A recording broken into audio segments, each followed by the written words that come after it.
النبي صلى الله تعالى عليه وسلم يوشك الأمم أن تداعى عليكم كما تداعى الأكلة إلى قصعتها. فقال قائل ومن قلة نحن يومئذ؟ قال بل أنتم يومئذ كثير ولكنكم غثاء كغثاء السيل. أعوذ بالله صدق الله العلي العظيم وبلغنا رسوله النبي الكريم.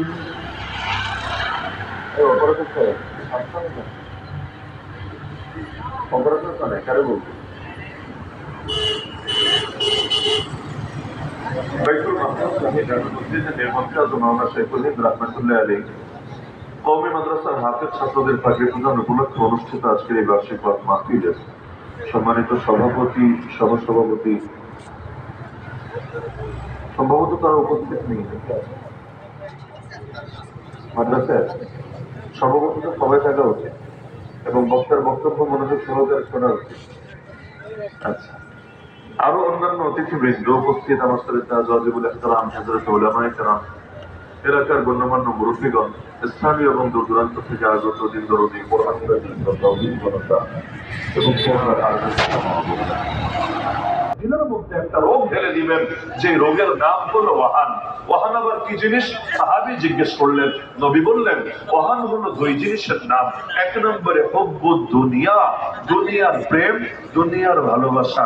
আমার আপনার ভেতর আছে নাকি নাই? আল্লাহ ছাড়া যা আছে সবই তো দুনিয়া। নারী বলেন, গাড়ি বলেন, বাড়ি বলেন, টাকা পয়সা বলেন, ক্যারিয়ার বলেন, চাকরি বলেন, ব্যবসা বলেন, এই দুনিয়ার মহাব্বত আছে নাকি নাই? দুই নম্বর হলো কারাহিয়াতুল মাউত وفي رواية أخرى وكراهية الموت في سبيل الله। আল্লাহর পথে জান দিতে, শহীদি মরণ মরতে আর পছন্দ থাকবে না তাদের, তারা অপছন্দ করতে শুরু করবে, ঘৃণা করতে শুরু করবে। আমরা যারা আছি কয়জন শহীদি মরণকে ভালোবাসি? আমরা যারা আছি কয়জন মোনাজাতে আল্লাহর কাছে শহীদি মরণকে চেয়েছি? চাই না, কারণ আমরা চাই আরো বেশি কাল বাঁচবো। এর যদি নাই বাঁচি এত টাকা কে খাবে? যদি নাই বাঁচি এত সুন্দর বাড়িতে কে থাকবে? যদি নাই বাঁচি এত সুন্দর গাড়িতে কে চলবে? ফলাফল সারা দুনিয়ার সব জাতি গোষ্ঠী একসঙ্গে আমাদের উপর ঝাঁপিয়ে পড়েছে।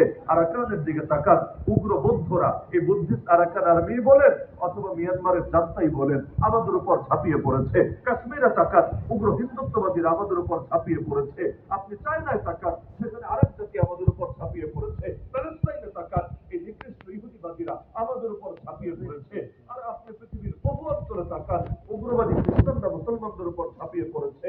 তাহলে একদল না, বহু দল, বহু ধর্ম, বহু জাতি, বহু মত, সবাই কেমন যেন মিলেমিশে, এমনকি বাংলাদেশে পর্যন্ত এই নাস্তিকরা সারাটা বছর আমাদের বিরুদ্ধে লেগে থাকে। এই যে সারা দুনিয়াতে সব জাতি গোষ্ঠী নবী বলেছিলেন আমাদের উপর ঝাঁপিয়ে পড়বে, এই ভবিষ্যৎবাণী পূরণ হয়েছে নাকি? এমনকি ঝাঁপিয়ে পড়তে পড়তে তো এমন হালত হয়েছে, আল্লাহ মাফ করুন, যারাই কথা বলেছে হিন্দুত্ববাদ এবং হিন্দুত্ববাদীদের বিরুদ্ধে, গণহারে সবাই নিয়ে 2021-এ জেলের পরে রেখেছে, নাকি রাখে নাই? আপনি 2021-এর আগের ইতিহাসের সাথে 2021-কে মিলান। 2021-এ যখন গণগ্রেফতারি শুরু হলো, এর আগে আপনাদের মনে থাকার কথা ভাস্কর্যের বিরুদ্ধে ওই যাত্রাবাড়ির মোড়ে শেখ মুজিবুর রহমানের একটা ভাস্কর্য বানানোর কথা ছিল। এটার বিরুদ্ধে আলেমদের সারা দেশে বিশাল প্রতিবাদ হয়েছিল, নাকি হয়নি? নাকি মাওনায় হয় নাই, গাজীপুরে হয় নাই, সারা দেশে হয়েছে। শেখ মুজিবুর রহমানের চাইতে বিগত আমলে সেনসিটিভ কেউ ছিল না। তার বিষয়টাকে এতটা গুরুত্ব দেওয়া হতো, ফেসবুকে একটা কমেন্ট করলে পর্যন্ত নিয়ে 7 বছরের জেল দিয়ে দিত। এটা অবাস্তব মনে হচ্ছে কিনা? কিন্তু আলেমরা এত আন্দোলন, এত সংগ্রাম, এত বক্তৃতা, এত বয়ান করার পরও আমার জানা মতে উল্লেখযোগ্য কোন আলেম, জাতীয় পর্যায়ের কোন আলেমকে জেলে ধরা হয় নাই। কিন্তু নরেন্দ্র মোদী দেশে আসলো, আলেমরা আন্দোলন করলো, 3 দিন থাকলো, নিরাপদে চলেও গেল। ওর একটা চুলো কেউ ঢাকা করে নাই, ওর দিকে একটা ঢিলও কেউ ধরে নাই, ওর গাড়ির সামনে কেউ আটকে কোনো প্রতিবাদও করে নাই। এরপরও একসঙ্গে 3000-এর বেশি আলেমকে বছরের পর বছর নির্মম ভাবে কারাগারে ফেলে রাখা হলো। মানে কি বুঝেন? মানে বুঝেন, শেখ মুজিবের চাইতেও তো বেশি কদর নরেন্দ্র মোদীর করা। তাহলে এত বড় আন্দোলনের পর কাউরে জেলে বলল না, আর এবার সবাই নিয়ে বললেন, একজনও বাদ রাখল না। কারে বাদ রেখেছে বলেন? প্রতিবাদী কণ্ঠস্বর জাতীয় কোন আলেমকে বাদ রেখেছে? তাহলে ওইটা তো হয়েছিল হালাল ঘটনা, আর এখন তো ঘটছে আলাদা আলাদা ঘটনা। এই গাজীপুরেই তো, এই টঙ্গীতেই তো এক ইমামকে, এক খাতিবকে শুধুমাত্র ওদের বিরুদ্ধে বক্তব্য দেওয়ার কারণে গুম করা হয়েছে, নাকি হয় নাই? আলহামদুলিল্লাহ, তাও এখন অনলাইনের কল্যাণে প্রতিবাদটা অল্পতে ছড়িয়ে পড়ে। আমার আশঙ্কায় প্রতিবাদ যদি এত অল্পতে ছড়িয়ে না পড়তো, আল্লাহর বান্দারে আর কোনোদিন ফিরে পাওয়া যেত কিনা আল্লাহ ভালো জানে। নিয়েই তো গিয়েছিল প্রায় বর্ডারের কাছে, কই টঙ্গী আর কই পঞ্চগড়, নিয়েই তো গিয়েছিল। আরেকটা চান্স পেলে ওপারে পার করে দিলে, এরপর আন্দোলন করে সব উল্টা ফেললে কি হতো? কিন্তু আলহামদুলিল্লাহ যত সময় আর সরকার ঘোরার ডিম করেছে, কিছুই করে নাই, প্রশাসন কিচ্ছু করে নাই, এমনকি একটা বিবৃতি দিতে পর্যন্ত আরে খালি যদি মুসলমানের ইমাম না হয় হিন্দুর পুরোহিত হতো, খালি যদি মুসলমানের ইমাম না হয়ে হিন্দুর পুরোহিত হতো, প্রধান উপদেষ্টা থেকে শুরু করে সবাই দেখতেন 1 মিনিটের মধ্যেই লেনজা গরম করে ফেসবুকে পর্যন্ত ভাষায় দিত বিভিন্ন হুমকি ধমকি দিয়ে। 13 বছরের মেয়েকে ধর্ষণ করা হয় নাই? দিনের পর দিন ধর্ষণ করা হয় নাই? কোথায়? আপনাদের এখানে? অন্য কোথাও তো নাই। গাজীপুরের ঘটনাই তো, কাছেই তো, আপনাদের থেকে খুব বেশি দূরে তো না। ঘটনাটা যে খালি অন্যরকম হতো, ধর্ষিতা হতো ওই ধর্মের, আর আল্লাহ না করুক ধর্ষক হতো এই ধর্মের, এতক্ষণে বাংলাদেশ তো বাংলাদেশ, গোটা ইন্ডিয়া গরম হয়ে যেত। মাত্র 13 বছরে ছোট্ট একটা কিশোরী ধর্ষিত হলো। এমনকি পুলিশ এটাকে নিয়ে অন্য অ্যাকশনে না গিয়ে উল্টা মামলারে অন্যদিকে প্রবাহিত করা নাটক সাজালো। কি প্রেমের সম্পর্ক ছিল, ইচ্ছা করে বিছানায় গিয়েছিল। অদ্ভুত ব্যাপার, পুলিশ হয়েছে। আইন জানো না? বাংলাদেশের আইনে এটা আছে, কোন মেয়ে প্রাপ্তবয়স্ক হওয়ার আগে, বাংলাদেশের আইনে 13 বছরের মেয়ে প্রাপ্তবয়স্ক? আরে প্রাপ্তবয়স্ক নাকি? প্রাপ্তবয়স্ক হওয়ার আগে কোন মেয়ের সাথে কেউ যদি শারীরিক সম্পর্ক স্থাপন করে, তার অনুমতি নিয়ে করলেও এটা ধর্ষণ বলে বিবেচিত হবে, তার অনুমতির 2 পয়সা দাম থাকবে না।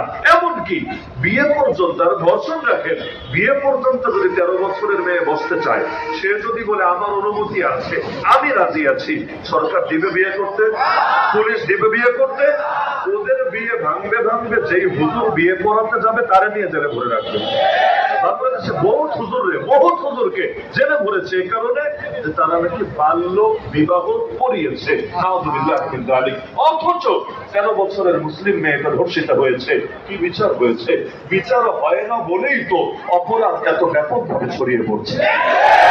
ময়মনসিংহের মর্গে থাকা, আত্মহত্যা করে মেয়েটা মারা গেল, তাকে মর্গে রাখা হলো, ওই মর্গের ভেতরে তাকে ধর্ষণ করা হলো।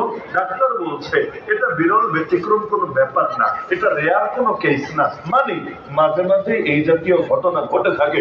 অথচ ইসলামের ধর্ষণের যে সাজা আছে, একটা কায়েম করে দেখেন, বেশি লাগবে না, একটা কায়েম করে দেখেন। আর ইসলামের সাজা গোপনে দেওয়ার সিস্টেম নেই, যে কাশিমপুর কারাগারে 3টার সময় সাজা দিবে, না, এই সিস্টেম নাই। বাইতুল মুকাররমের সামনে, গুলিস্তানে জুম্মা নামাজের পরে লক্ষ মানুষের সামনে প্রকাশ্যে লাইভ হবে, সেখানে একটা খালি ধর্ষণের সাজা কায়েম করে দেখেন না, আগামী 10 বছর দূরের কথা, 50 বছরের জন্য ধর্ষণের কথাও কারো কল্পনায় আসবে। আজকে আমাদের ইমামকে গুম করে সাহস পায় কিভাবে? আরে আজকে আরেকজনকে গুম করেছে বলে চুপ থাকেন না, আগামীকাল আপনারাও যদি গুম করে দেখবেন কথা বলারও আর লোক থাকবে না। ইমামদের গুম করলো, সাহসটা পেয়েছে কিভাবে? সাহস একদিনে তো তৈরি হয় নাই। আরে বিগত আমলে আমাদের সিলেটে এক মসজিদের ইমামকে একটাই পাপ, ইসকনের বিরুদ্ধে ফেসবুকে প্রেমের ফাঁদে ফেলে বাংলাদেশের 68,000 মেয়ে, একজন দুজন না, 68,000। বুঝলেন? একটা মাহফিলের যে 68,000 লোক হয়, কত বড় হতে পারে আপনি কল্পনা করেন। 68,000 হাজার মেয়েকে ভারতের বিভিন্ন পতিতালয়ে পাচার করে দেওয়া হয়েছে। অথচ যাদেরকে পাচার করা হয়েছে সবার খবর সাংবাদিকের কাছে থাকবে, সবার খবর পুলিশের কাছে থাকবে, প্রশ্নই আসে না। মিডিয়ার যদি আসে 68,000, আপনি নিশ্চিত থাকতে পারেন সংখ্যাটা অন্তত কয়েক লাখের কম না।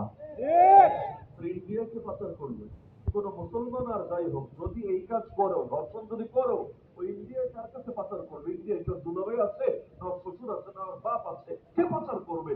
এই যে বছরের পর বছর ঘটনাগুলো ঘটছে, এমনকি মাঝে মাঝে যারা নবীরা গালি দেয়, ওই ধর্মের লোকগুলো যখন নবীরা গালি দেয়, আস্তে করে এক বাক্যে সব সমাধান করে দেয়। কি? মাথায় সমস্যা, পাগল। নবীরে গালি দিলেই খেলে মাথায় সমস্যা, নবীরে গালি দিলেই খেলে মাথায় সমস্যা। আর কোন মুসলমান যদি কিছু করে তখন আর কোন ওজন কবুল না, তখন পুরো ইসলামটাই খারাপ, পুরো হুজুররাই খারাপ, পুরো দেশটাই নাকি খারাপ। নাউযুবিল্লাহ। এগুলো হচ্ছে নাকি হচ্ছে না? এমনকি দিদি করতে গেল, ইমাম গুম হয়েছে, দিদি করতে গেল, পুলিশ ইসকন শব্দ লিখতে রাজি না। এত আলামত তাও ইসকন লিখবে না কেন? ভাসুরের নাম মুখে আসতে হয় না, এই কারণে মুসলমানদের কত দলকে